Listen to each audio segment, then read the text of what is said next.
Pada saat baginda Rasulullah Sallallahu Alaihi Wasallam masih hidup, bersamaan dengan masa itu, hiduplah seorang pemuda. Ia sangat sederhana, tempat tinggalnya tidak di dekat rumah Rasulullah.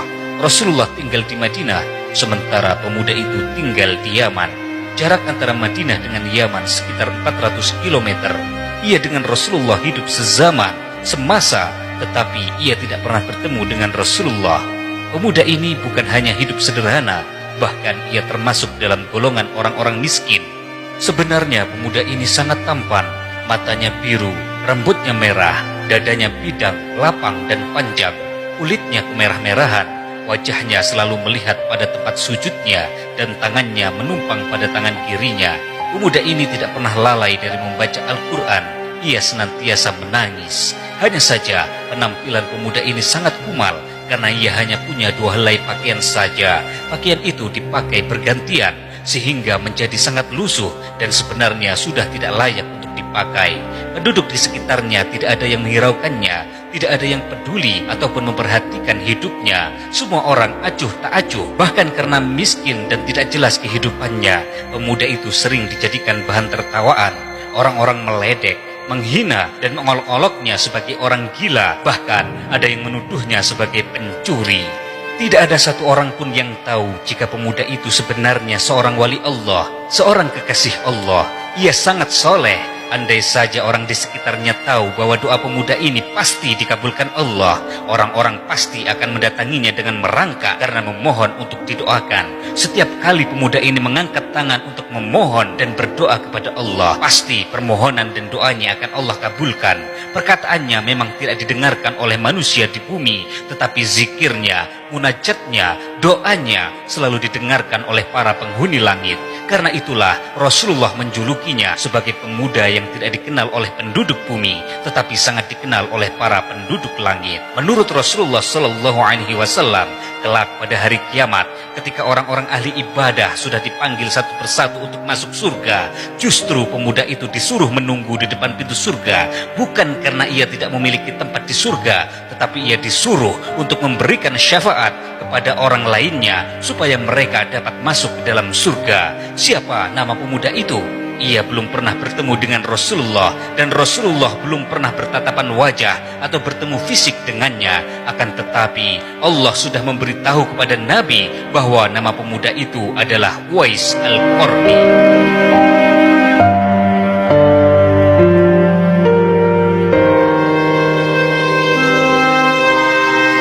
Uwais adalah seorang anak yatim. Ia sudah lama ditinggal wafat oleh ayahnya. Ia tinggal bersama ibunya. Untuk mencukupi kehidupan sehari-harinya dan menafkahi ibunya, Uwais bekerja sebagai seorang penggembala kambing. Meskipun ia sibuk menggembala kambing dan merawat ibunya, namun ia tetap taat dalam beribadah. Pada siang hari ia berpuasa, dan pada malam hari ia bermunajat kepada Allah Subhanahu wa Ta'ala. Pada suatu hari, ada seorang yang datang dari Kufah ingin memberikan 2 lembar pakaian kepada Uwais. Orang itu merasa kasihan melihat kondisi hidup Uwais, akan tetapi ternyata Uwais menolak pemberian dari orang itu. Dikembalikannya pakaian itu. Uwais kemudian berkata, "Wahai saudaraku, saya khawatir dengan pakaian ini nanti orang-orang akan bertanya kepada saya, 'Dari mana pakaian itu kamu dapatkan?' Kemudian mereka akan menuduh saya telah membujuk orang untuk memberikan pakaian kepada saya, atau bahkan mereka menuduh saya telah mencuri pakaian."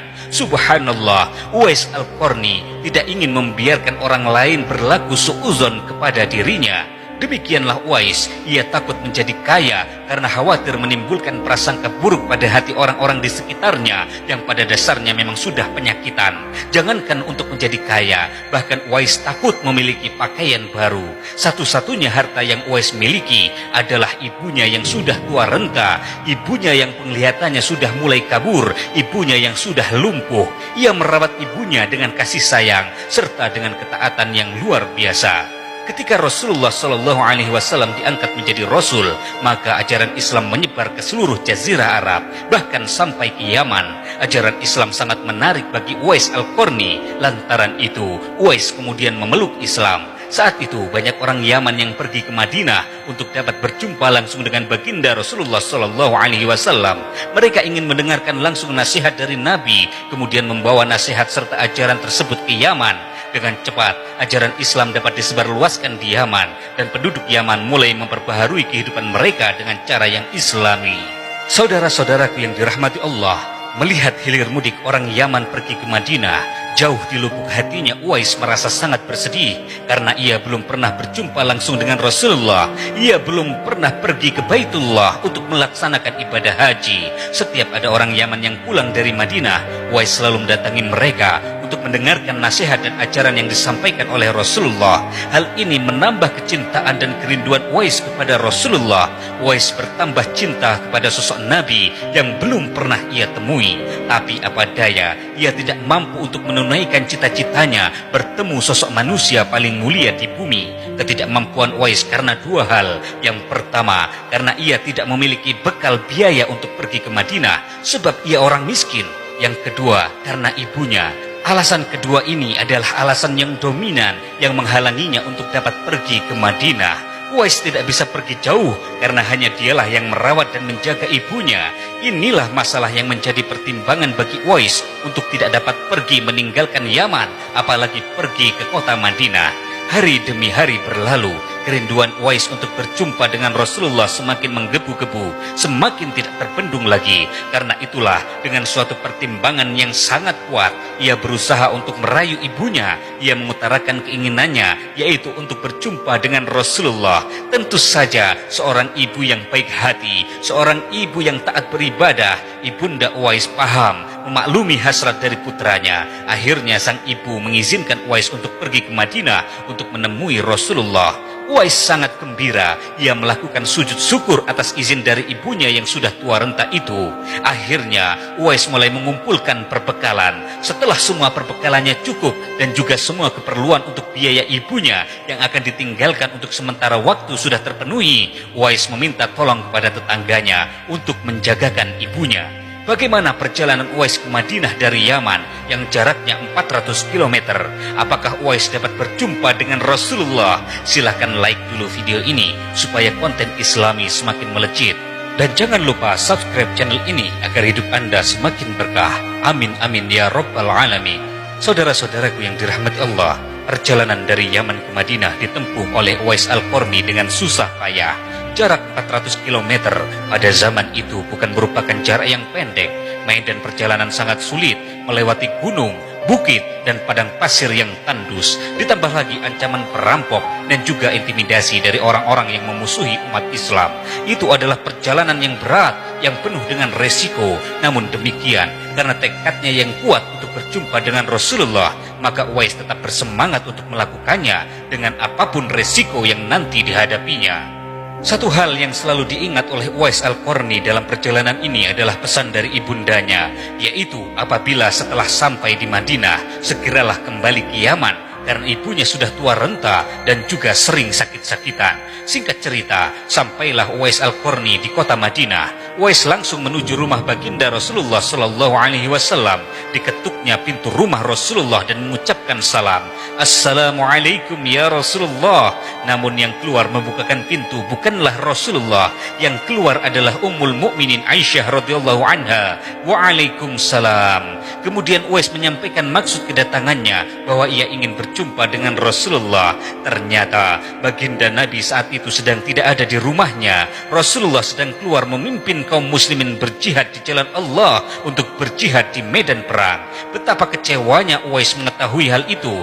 Ia sudah jauh-jauh meninggalkan Yaman menuju Madinah untuk dapat berjumpa dengan Rasulullah yang selama ini sangat ia rindukan. Tetapi ternyata Uwais tidak dapat berjumpa dengan Rasulullah. Terbertik dalam hatinya untuk menunggu kedatangan Rasulullah dari medan perang. Tetapi tentu saja tidak ada kepastian sampai kapan Rasulullah akan datang. Pesan dari ibunya selalu terngiang-ngiang agar supaya cepat kembali ke Yaman jika sudah sampai di Madinah. Berkecamuklah hati Uwais. Di satu sisi ia sangat ingin berjumpa dengan Nabi, namun di sisi lain ia mengkhawatirkan kondisi ibunya dan juga teringat pada pesan dari ibundanya. Akhirnya, karena ketaatannya kepada ibundanya, Uwais Al-Qarni memutuskan untuk tidak menunggu kedatangan Rasulullah.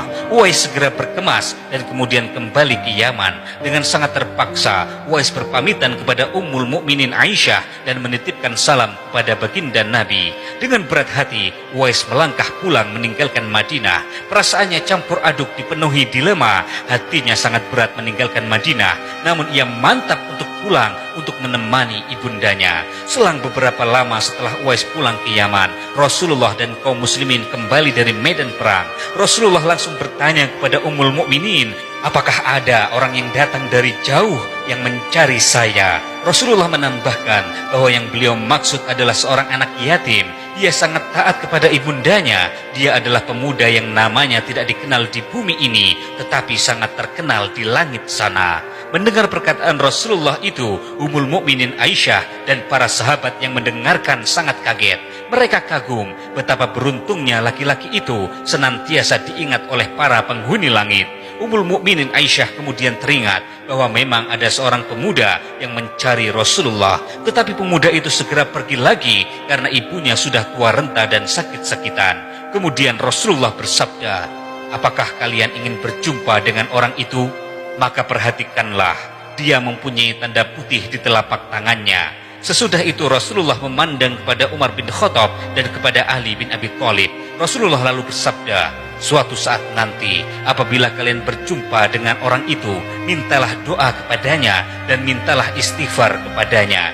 Dia adalah penghuni langit dan bukan penghuni bumi. Hari berganti bulan, bulan berganti tahun, waktu terus berjalan sampai kemudian Rasulullah Shallallahu Alaihi Wasallam wafat.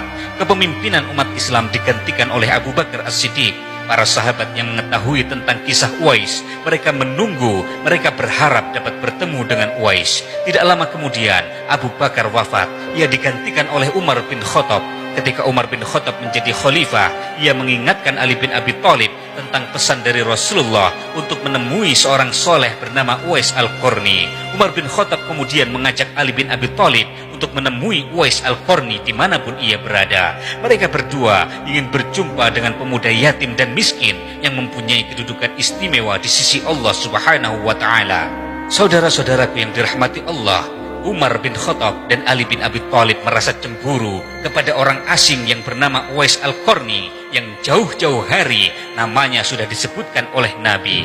Bagaimana tidak cemburu Umar bin Khattab dan Ali bin Abi Thalib yang sudah disebut sebagai ahli surga di antara 10 nama sahabat baginda Nabi yang sudah dijamin masuk surga. Tetapi mengapa Nabi masih mengatakan bahwa saat ini sudah ada penduduk langit yang tinggal di bumi? Ia tidak dikenal di bumi, tetapi dikenal oleh penduduk langit. Ini adalah suatu hal yang luar biasa menurut kedua sahabat Nabi itu. Amalan apa yang dilakukan Uwais Al-Qarni sehingga ia mendapatkan makom yang istimewa di sisi Allah?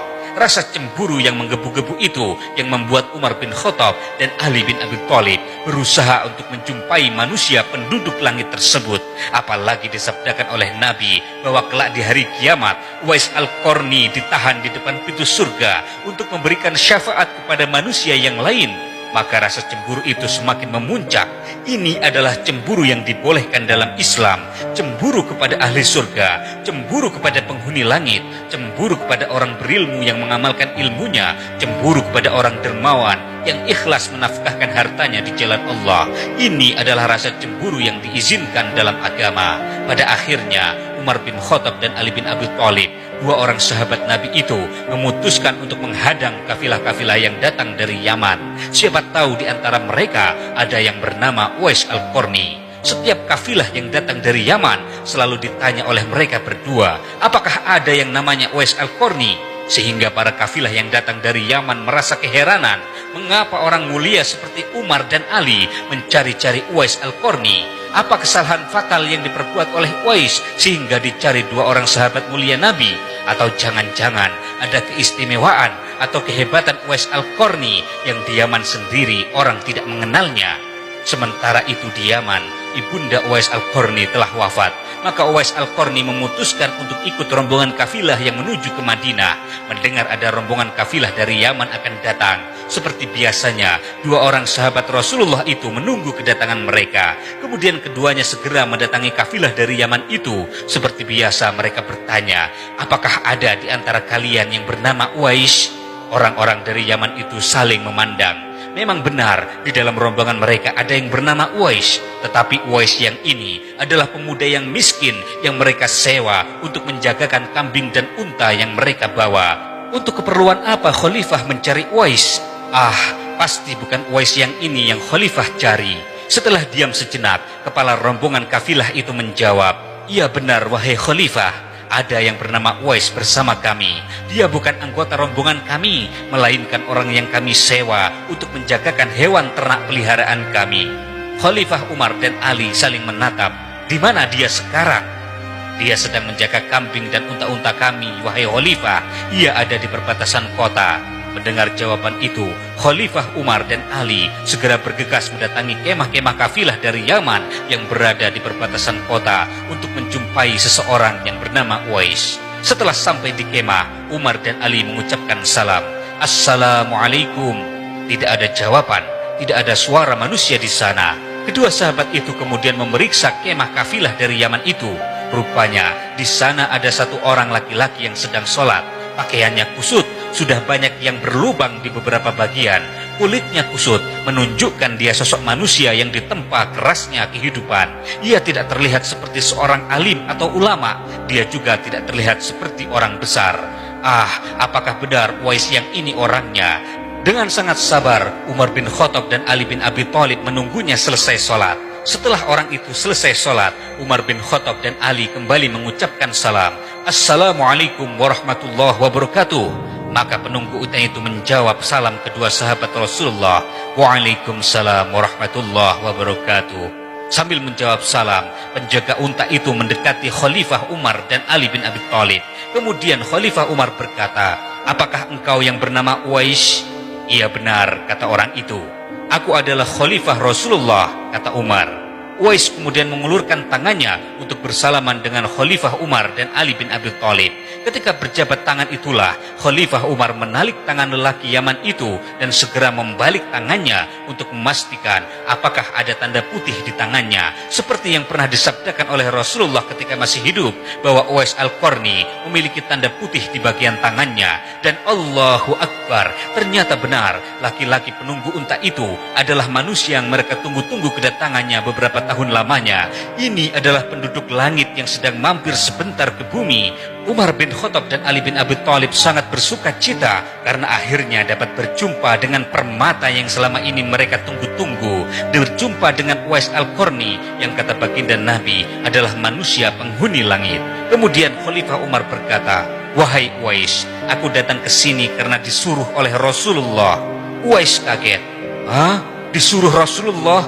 "Iya benar, Rasulullah titip salam untukmu wahai Uwais," kata Umar bin Khattab. Mendengar itu Uwais Al-Qarni menangis. "Alaikuma wa alaihissalam warahmatullahi wabarakatuh. Semoga keselamatan tercurah untukmu wahai Khalifah Umar dan Ali, juga kepada Rasulullah. Benarkah Rasulullah menitipkan salam untukku?" kata Uwais Al-Qarni.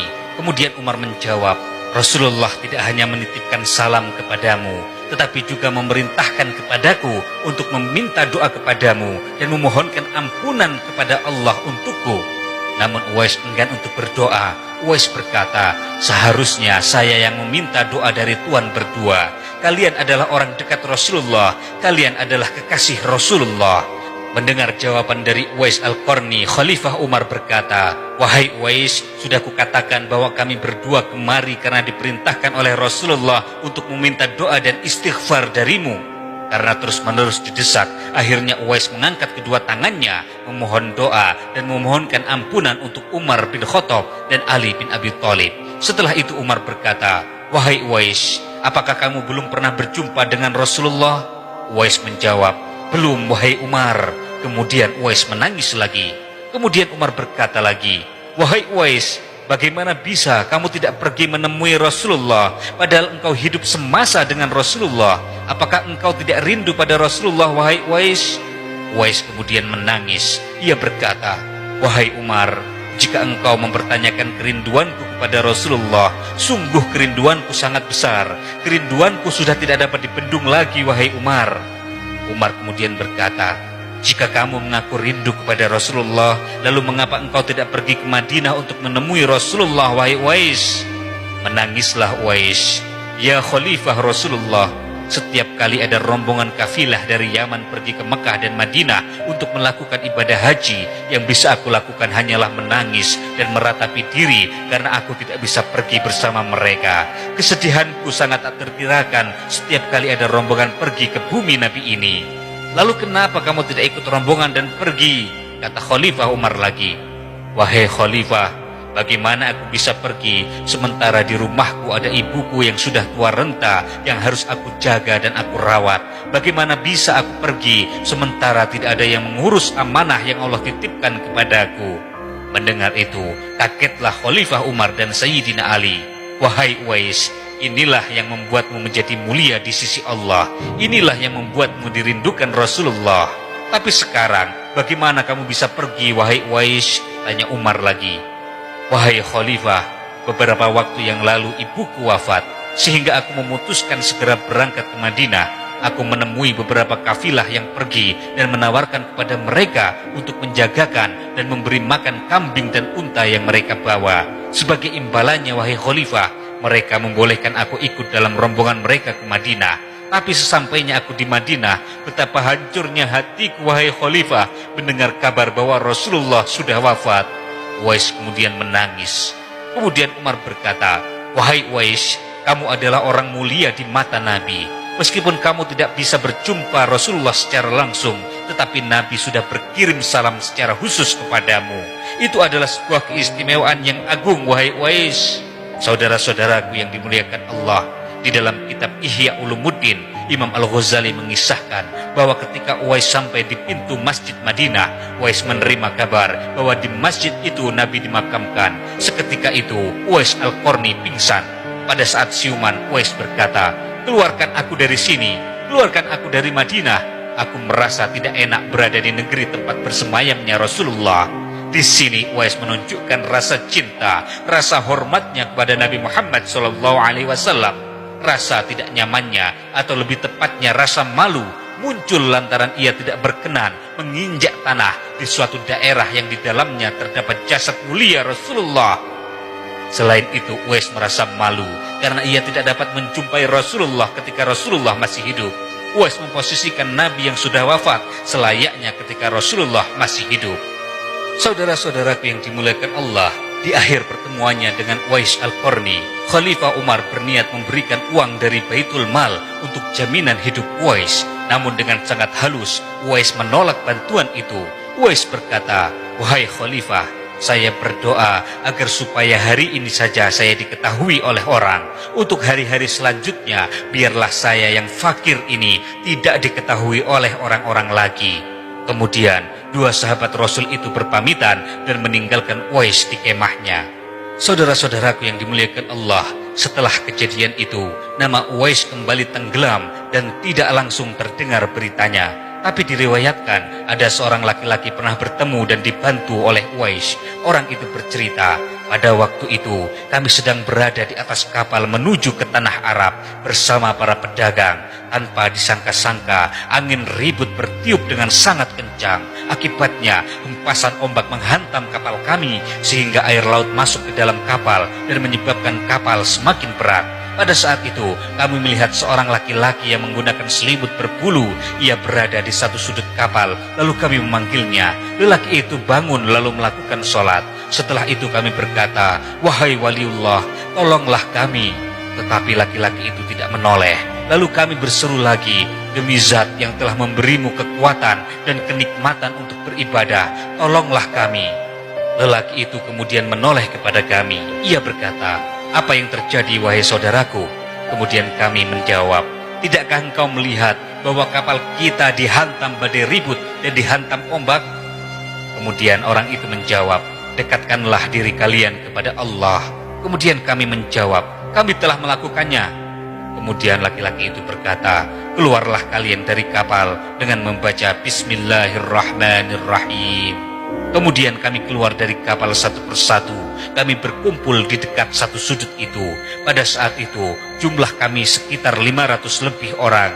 Sungguh ajaib, kami semua tidak tenggelam, sedangkan perahu kami yang lain tenggelam ke dasar laut bersama isinya. Lalu orang itu berkata kepada kami, "Tidak apa-apa harta kalian menjadi korban, asalkan kalian semua selamat." Kemudian kami bertanya, "Demi Allah, kami ingin tahu siapa nama Tuan." Kemudian orang itu menjawab, "Uwais Al-Qarni."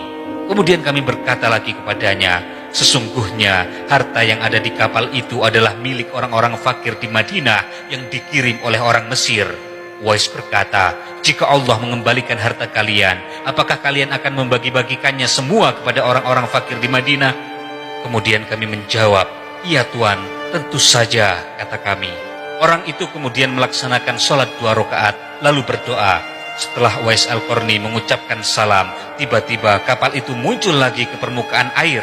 Lalu kami menariknya. Kami kaget dan takjub. Lalu kami meneruskan perjalanan. Setibanya di Madinah, kami membagi-bagikan seluruh harta kepada orang-orang fakir di Madinah, sehingga tidak ada satupun yang tertinggal.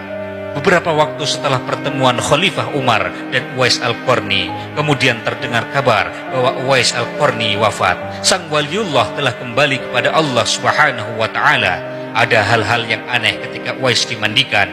Meskipun dia adalah lelaki yang tidak dikenal oleh orang-orang di sekitarnya, namun ketika jenazahnya dimandikan, tetapi tiba-tiba banyak orang berebutan untuk memandikannya. Ketika Uwais dibawa ke pembaringan untuk dikafani, di sana sudah ada orang-orang yang menunggu untuk mengkafani jenazah Uwais Al-Qarni. Waktu jenazahnya disolatkan, banyak sekali orang yang mensolatkannya, padahal dia lelaki yang tidak dikenal oleh orang di sekitarnya. Demikian pula ketika orang akan menggali kubur, di sana sudah ada orang-orang yang menggali kuburnya sampai selesai. Kemudian pada saat jenazahnya diusung ke kuburan, banyak orang berebutan untuk mengusung jenazah Uwais Al-Qarni. Syekh Abdullah bin Salamah yang pernah ikut berperang bersama Uwais Al-Qarni pada zaman Khalifah Umar bin Khattab, ia berkisah, "Aku ikut mengurus jenazah Uwais Al-Qarni hingga aku pulang mengantarkan jenazahnya. Lalu aku bermaksud untuk kembali ke tempat penguburannya untuk memberi tanda pada kuburannya. Namun di situ sudah tidak terlihat lagi bekas kuburannya."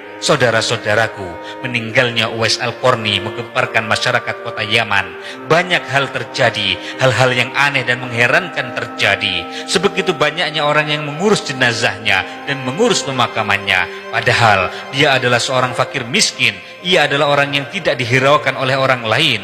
Sejak dia dimandikan sampai ketika jenazah akan diturunkan ke liang lahat, di situ selalu ada orang-orang yang siap melaksanakan tugasnya terlebih dahulu. Penduduk Yaman tercengang, mereka bertanya-tanya, siapa sebenarnya Uwais Al-Qarni? Sepengetahuan mereka, Uwais adalah seorang fakir miskin yang tidak punya apa-apa. Ia cuma bekerja sebagai pengembala kambing saja. Tetapi bagaimana mungkin ketika hari wafatnya manusia berdatangan sebegitu banyaknya? Ternyata mereka adalah para malaikat yang diturunkan ke bumi oleh Allah Subhanahu wa Ta'ala untuk mengurus jenazah dan pemakaman Uwais Al-Qarni. Baru pada saat itulah penduduk Yaman menyadari siapa sebenarnya Uwais Al-Qarni. Dengan baktinya serta ketaatannya kepada ibundanya yang luar biasa, Uwais tidak terkenal di bumi, tetapi dia masyhur di kalangan penduduk langit. Saudara-saudaraku, jika kita berpikir dengan akal yang bersih, dengan akal yang sehat, siapa yang lebih mulia antara ibunda Uwais dengan Rasulullah? Tentu saja lebih mulia Rasulullah. Akan tetapi ternyata Allah menunjukkan kepada kita fadilah dan keistimewaan seorang anak yang sayang dan taat kepada orang tuanya. Allah menjamin untuknya tempat di surga. Allah memberinya kesempatan untuk memberi syafaat bagi orang lain. Rasulullah mengirimkan salam untuknya dan memerintahkan sahabat yang sudah dijamin masuk surga untuk meminta doa dan memohonkan ampunan untuknya. Berbakti pada orang tua, perbuatan yang sering diabaikan manusia, tapi ternyata jaminannya adalah surga. Semoga kita semua, pasangan kita, keluarga kita, anak-anak kita dijadikan orang-orang yang taat, berbakti pada orang tua, bisa membahagiakan orang tua, bisa menyelesaikan masalah orang tua, kemudian bisa membawa orang tua ke surga. Semoga akhir hayat kita adalah akhir hidup yang gembira dan husnul khotimah. Amin amin ya rabbal alamin.